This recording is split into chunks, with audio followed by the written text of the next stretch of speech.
licensing and you think of, the bobbleheads and trading cards that sit on the store counters. But really before those things make it to the stores, there's a negotiation, a relationship that has to be built between the brand owner and the party that wants to make the product or use the brand itself on a product. So a license really is a relationship between two parties. It's an agreement between two parties where one grants the right to the other permission to use either an image of a player or an image of a celebrity or a copyrighted brand on a product. From the licensee's perspective, the license agreement has to give him the permission to use it, and it's essentially the licensor agreeing not to sue the person for using his intellectual property without permission. So take away from the licensees out there, for the licensees out there, make sure you've got your license agreement done so that nobody can come after you and say that you're using somebody else's intellectual property without permission. So often these deals happen and people aren't very buttoned down with the agreements or the piece of paper, and you start doing things without the necessary permissions, you can find yourself in trouble. From the licensor's perspective, the one granting the rights, it's also very important to have a document or a piece of paper done up and signed, executed, because as a licensor, you want to make sure that you're retaining control over how your IP is being used.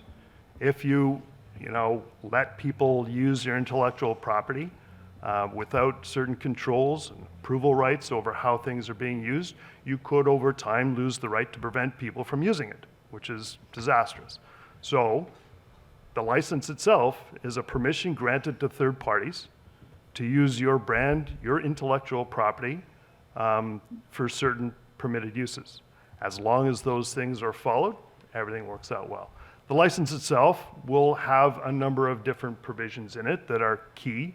The term, obviously you want to make sure you've got a set term with renewal opportunities there. The territory, you want to define the territory in which the licensee can use your intellectual property. You often want to define the product. There could be a whole slew of products they could use the product for, the IP for, but defining the product that the IP is going to be used on or in connection with is extremely important. Approvals, very important as well, making sure that you as the licensor retain control over how your intellectual property is being used. Right? So those are just certain of the key terms in a license agreement.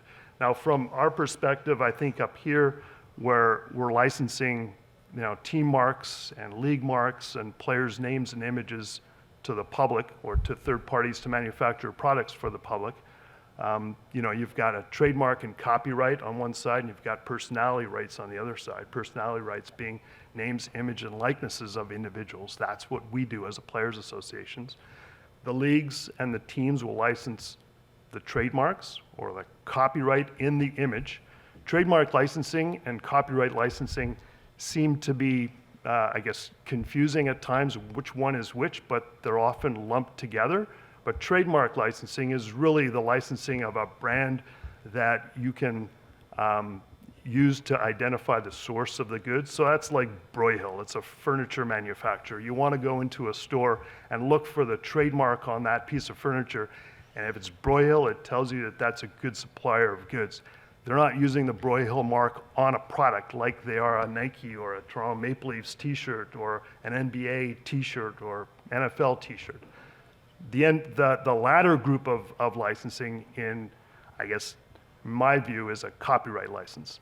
That you're licensing the design itself on the product. You're not licensing that mark to identify the source of the goods, right? So you've got those types of licenses, and then the name, image, and likeness license, which we'll see a lot more coming up down the shortly as this whole NCAA thing unfolds.